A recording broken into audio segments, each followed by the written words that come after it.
Hello everyone, welcome to Physics KV. Now we are going to study about collisions.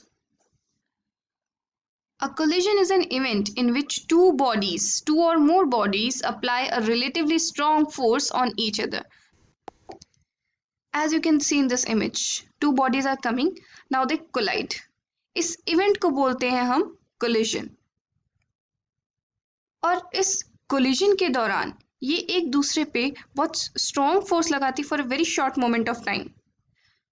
We will discuss about two types of collision, elastic collision and inelastic collision.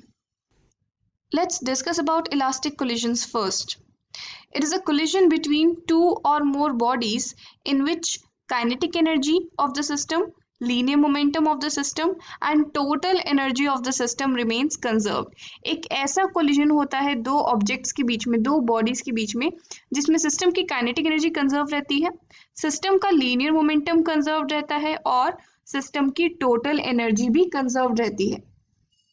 Its examples are collision between atoms and molecules. जब किसी container में atoms और molecules, gas के atoms और molecules हैं, तो वो आपस में continuously collide करते रहते हैं.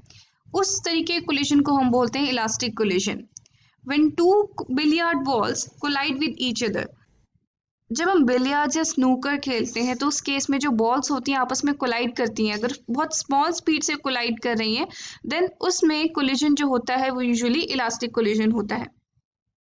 Let us discuss about elastic collisions in one dimension now. हमारे पास दो ऑब्जेक्ट्स हैं जिनके मासेस हैं m1 और m2. m1 की इनिशियल वेलोसिटी है u1, m2 की वेलोसिटी है u2 and this situation is before the collision. यहाँ पर हमारा u1 अगर u2 से बड़ा है, then the collision is bound to happen. After some point of time, these two balls are going to collide. And this is the situation after the collision.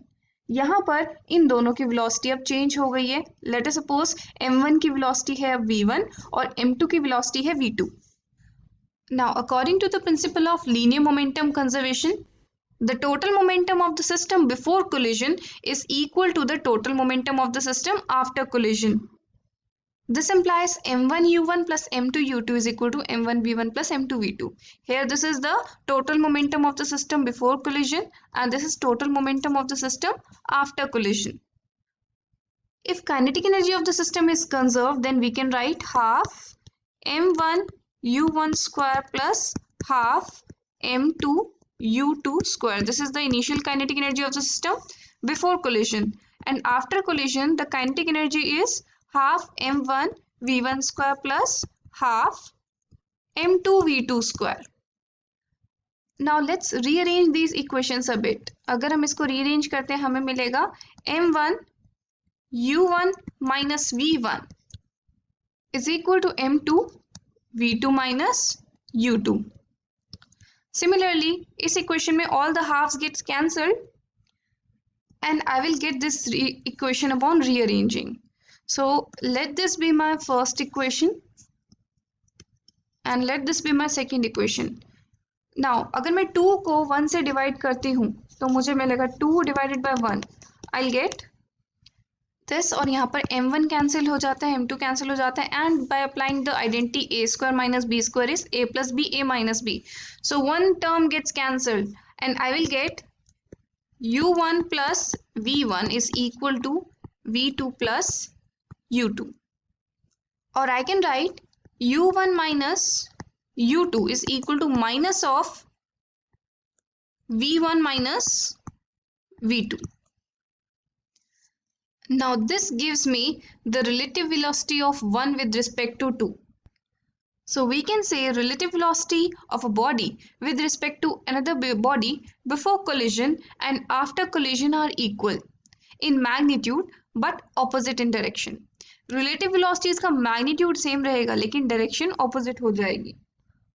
Now here I need to find the values of this v1 and v2. v1 और v2 की मुझे value निकालनी है. मुझे m1 m2 u1 u2 given है.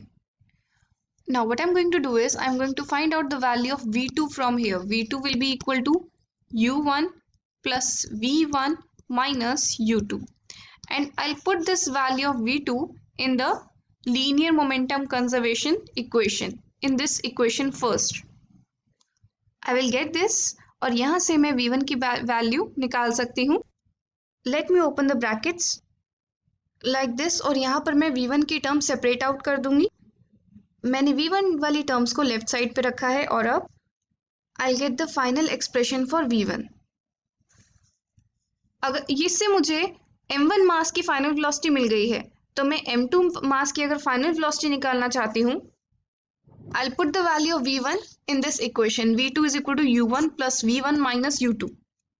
Let me write them side by side. So here I can see that v2 is equal to u1 minus u2 plus v1 और plus v1 की मैं पूरी ब्रैकेट वाली term लिख दूंगी like this. और अब मैं पूरी इक्वेशन को m1 plus m2 से मल्टीप्लाई कर देती हूँ. On right side I'll get, I've just opened all the brackets. Now here m1 u1 and m1 u1 get added up and I get 2 m1 u1.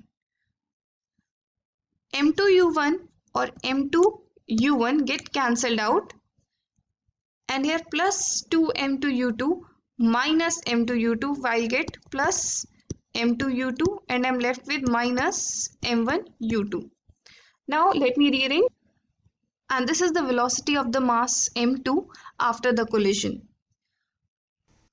From v1 and v2 we can see some special cases.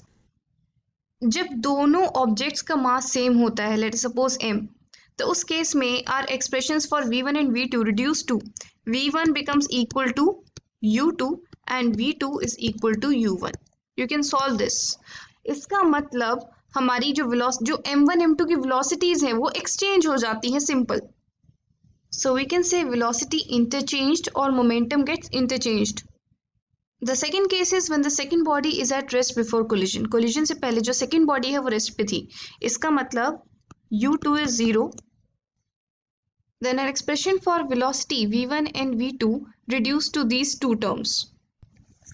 तो इससे हम तीन case देखते हैं. अगर हमारा m1 m2 के बराबर है, let it be equal to m. Second case हमारा m1 is very greater than m2. And third case is when m1 is very less than m2. Let's take them up one by one. अगर हमारे दोनों मास के masses same है, दोनों objects के masses same है, m ही है, ये रेस्ट पे है, it's u2 is equal to 0 and this was moving with u1.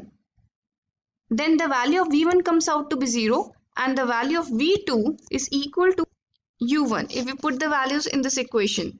इसका मतलब हमारा ये जो m1 मास था ये रेस्ट पे आ जाएगा और m2 मूव करने लग जाएगा with the initial velocity of m1. Now second case is when m1 is very greater than m2.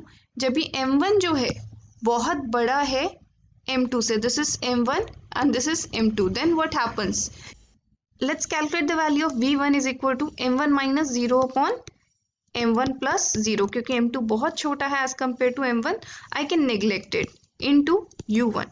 So v1 is approximately equal to u1 और v2 क्या होगा, v2 होगा हमारा, अगर हम 2m1 u1 रखें, देखो it's 2m1 u1 upon m1 plus m2, m2 को हम नेग्लेक्ट कर सकते हैं, so it's 2m1 u1 upon m1 and m1 gets cancelled, it's equal to 2u1. तो ये तो अपनी स्पीड से ही मूव करता जाएगा अप्रॉक्सीमेटली, लेकिन ये जो छोटा मास है जो इसके सामने कुछ भी नहीं है, this will start moving with double of the initial velocity of mass m1. And in the third case when m1 is very less than m2, उस केस में क्या होगा, are v1 comes out to be approximately equal to minus u1.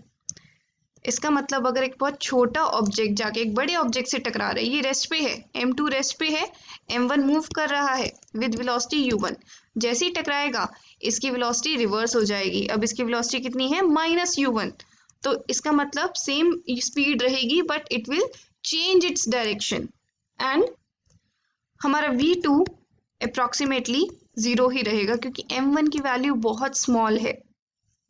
इसका मतलब ये छोटा object टकराएगा और वापस आ जाएगा, लेकिन इसके ऊपर कोई फर्क नहीं पड़ेगा, m2 के ऊपर कोई फर्क नहीं पड़ेगा. Let's take an example problem.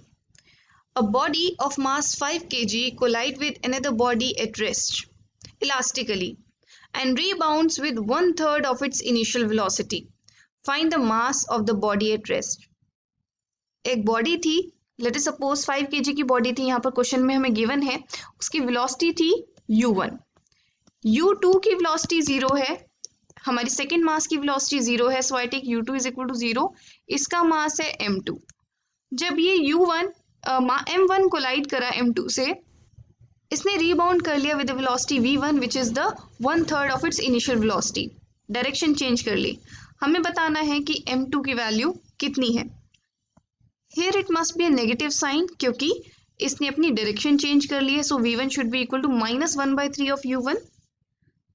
Now हमने v1 का एक्सप्रेशन डिराइव किया हुआ है, देखो यहाँ पर m2 u2 विल बी 0 क्योंकि u2 की वैल्यू 0 है, so v1 is equal to m1 minus m2 u1 upon m1 plus m2।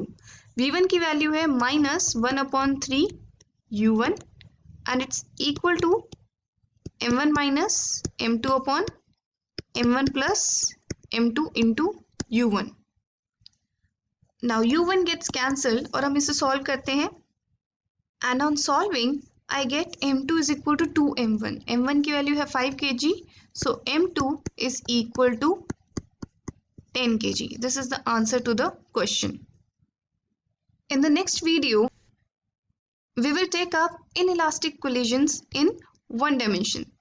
Thank you for watching. Have a good day.